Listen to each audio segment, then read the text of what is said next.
काफ़ी दिनों से लोगों के मैसेजेस आ रहे हैं कि इलेक्ट्रॉनिक रेफ्रिजरेटर अगर ख़राब हो जाता है, उसकी पीसीबी प्रॉपर काम नहीं कर रही है और हम चेंज करना चाहते हैं उसको नॉर्मल जो पहले हमारे रेफ्रिजरेटर्स आते थे, जिसमें कि बायमेटल यूज़ होता था, टाइमर यूज़ होता था, फ्यूज़ यूज़ होता था, तो उस तरह से अगर हम कन्वर्ट करना चाहते हैं इलेक्ट्रॉनिक को तो कैसे करें? तो आइए आज हम लोग देखते हैं कि एक इलेक्ट्रॉनिक रेफ्रिजरेटर को किस तरीके से हम लोग कन्वर्ट कर सकते हैं इलेक्ट्रोमैकेनिकल में, मतलब टाइमर और बायमेटल के साथ। फ्रेंड्स, यहाँ पे एक इलेक्ट्रोमैकेनिकल टाइमर वर्किंग में है। ये टाइमर हम लोग अपने फ्रॉस्ट फ्री रेफ्रिजरेटर में इस्तेमाल करते हैं और वर्क इसका होता है कि ज़रूरत के हिसाब से ये कूलिंग साइकिल चलाए और जब कॉइल के ऊपर आइस का फॉर्मेशन हो जाता है तो ये एक सर्टेन टाइम के बाद, डिपेंड करता है कौन सा टाइमर लगा है, 8 आवर्स, 10 आवर्स, 12 आवर्स के बाद ये कूलिंग साइकिल को हीटिंग साइकिल में कन्वर्ट करता है। इसको कंटिन्यू करने के लिए टाइमर के अंदर एक मोटर दिया रहता है। इसको चलाने के लिए 1 नंबर और 3 नंबर पे फेस और न्यूट्रल आते हैं। 1 नंबर पे सप्लाई आती है, हीटर के थ्रू न्यूट्रल आता है और 3 नंबर पे फेस आता है थर्मोस्टेट के थ्रू। ये 3 नंबर का फेस जो है वो ज़रूरत के हिसाब से हीटिंग और कूलिंग में ट्रांसफ़र किया जाता है। अगर हम गॉडरेज की, पैनासोनिक की बात करें तो 2 नंबर पे जब ट्रांसफ़र होता है तो हीटिंग ऑप्शन चलता है, 3 नंबर पे जब ट्रांसफ़र होता है तो कूलिंग ऑप्शन देता है। यहाँ पे आपको बहुत क्लियरली दिख रहा है कि ये कंटिन्यूसली मूव हो रहा है।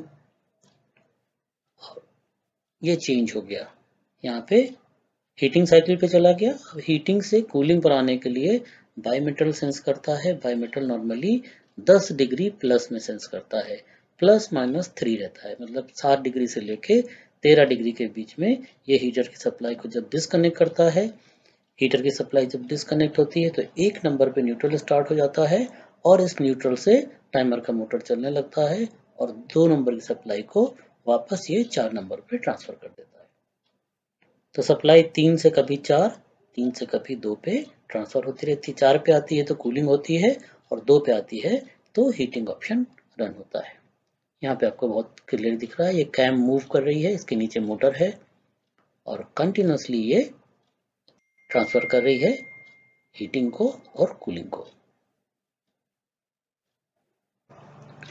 यहाँ पे एक गोदरेज का इलेक्ट्रॉनिक रेफ्रिजरेटर है जो आज से 10-12 साल पहले आता था और भी मार्केट में दूसरी तरह के इलेक्ट्रॉनिक रेफ्रिजरेटर्स आने लगे थे जिसमें पीसीबी यूज़ होती थी, सेंसर्स यूज़ होते थे।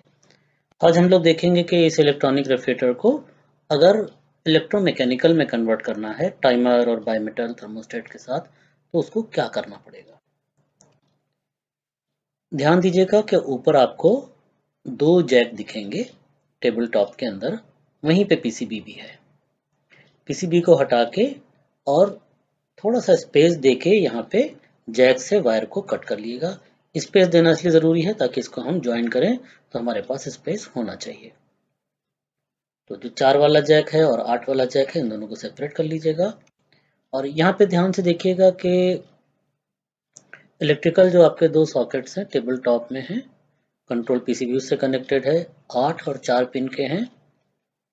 इसमें से जो येलो वायर है वो रेफ्रिजरेटर के सेंसर का वायर है, नीचे से आया है, और वाइट वायर जो इसमें आपको दिख रहा है उसके साथ में कनेक्ट होगा। इसी तरह से जो येलो वायर दूसरा वाला है वो टाइमर के 3 नंबर पे कनेक्ट होगा। ग्रे और पर्पल वायर जो हैं वो टाइमर के 4 नंबर पे कनेक्ट होंगे। इसी तरह से ऑरेंज और ब्राउन वायर जो हैं वो टाइमर के 1 नंबर पे कनेक्ट होंगे। ऑरेंज वायर टाइमर के 2 नंबर पे भी आएगा, जो स्पेशली फ्रीजर के सेंसर का है। फ्रीजर के सेंसर के वायर ऑरेंज हैं और रेफ्रिजरेटर के सेंसर के वायर जो हैं वो येलो हैं। टाइमर को हम लोग ऊपर थोड़ा सा स्पेस बना के, थोड़ा सा थर्मोकोल को कट करके, जो माप ऑफ है उसको कट करके वहाँ पे रख सकते हैं। और ब्लैक, ग्रीन, लाइट ब्लू और डार्क ब्लू ये वायर जो हैं ये अच्छे से इंसुलेट कर देंगे। और बाकी के जॉइंट्स भी जो आपने लगाए हैं उसको भी अच्छा से इंसुलेशन कर दिए, क्योंकि ऊपर है और ऊपर मॉइस्चर आ सकता है। मॉइस्चर आएगा तो प्रॉब्लम आ सकती है, में भी करंट जम कर सकता है। तो यहाँ पे भी हमको फिगर्स दिख रही हैं कि 1 नंबर, 2 नंबर, 3, 4, ये 4 के कनेक्टर्स हैं टाइमर में। 1 नंबर पे हमारा ये हीटर का न्यूट्रल आ रहा है ब्राउन, और ये ऑरेंज वायर आ रहा है हमारा नीचे के बाईमेटल से, फ्रीजर में जो बाईमेटल लगा है। ऑरेंज दूसरा जो है वो 2 नंबर पे आ रहा है। इसी तरह से 3 नंबर पे थर्मोस्टेट का वायर है, जो हमारा येलो कलर का सेंसर फ्रीजर में ऊपर दिख रहा है आपको, जो रेफ्रिजरेटर का सेंसर है, और ये व्हाइट वायर से डायरेक्टली कनेक्ट हो रहा है, हम लोग पहले बात कर चुके हैं इसकी। इसी तरह से 4 नंबर पे आपका एक फैन की सप्लाई आ रही है और कंप्रेसर की सप्लाई आ रही है। तो ध्यान से दोस्तों देखिएगा, 1 नंबर पे ब्राउन और ऑरेंज वायर है, 2 नंबर पे ऑरेंज वायर है, 3 नंबर पे येलो वायर है जो नीचे के थर्मोस्टेट से आ रहा है, ऑरेंज वायर बाईमेटल से आ रहा है, और 4 नंबर पे कंप्रेसर और फैन मोटर के वायर्स हैं। तो अच्छे से आप कवर रिमूव करके और प्रॉपरली उसमें कनेक्टिविटीज करें, कनेक्टर्स लगाएं, प्रॉपर टिपिंग करें। ब्यूटाइल रबर आता है, जहाँ पे हम चाहते हैं कि इंसुलेशन अच्छा हो वहाँ पे हम लोग ब्यूटाइल रबर भी लगा सकते हैं। अब एक इम्पॉर्टेंट चीज़ है, जो हमारे पास बाईमेटल और नीचे का थर्मोस्टेट ये नॉर्मल फ्रिज में होता है, लेकिन इलेक्ट्रॉनिक में इसी की जगह पे सेंसर्स लगे होते हैं। तो हम लोग क्या करेंगे, ऊपर का जो सेंसर था उसकी जगह पे बायोमीटर लगा देंगे, और नीचे का जो सेंसर है उसकी जगह पे थर्मोस्टेट लगा देंगे। तो ऊपर बायोमेटल आ जाएगा, नीचे थर्मोस्टेट आ जाएगा। ऊपर के कनेक्शन आपने सारे देख लिए हैं। अगर हम ऐसा करते हैं तो हमारा रेफ्रिजरेटर बिल्कुल परफेक्टली काम करेगा। अब अगर सिस्टम की कोई प्रॉब्लम नहीं है, जैसे चोकिंग हो सकती है, रेफ्रिजरेंट कम हो सकता है, पंपिंग डाउन हो सकती है, वो सब प्रॉब्लम अगर नहीं है, तो आपको किसी तरह का भी प्रॉब्लम आपको कूलिंग को लेके नहीं आने वाली है। आराम से आपका ये टाइमर, बायोमेटल और नीचे का थर्मोस्टेट ये सब मिलकर काम करेंगे और आपका रेफ्रिजरेटर परफेक्टली काम करेगा।